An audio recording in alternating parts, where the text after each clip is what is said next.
Meaning of handicapped. Handicapped. Handicapped. Handicapped. Handicapped. The term handicapped refers to individuals with physical or mental disabilities that restrict their ability to perform activities of daily living.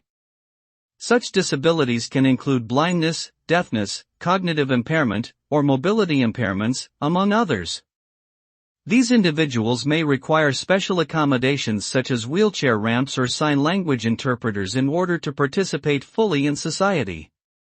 However, it is important to note that the term handicapped has fallen out of favor in recent years due to its negative connotations, and it is now more appropriate to use person-first language to describe individuals with disabilities.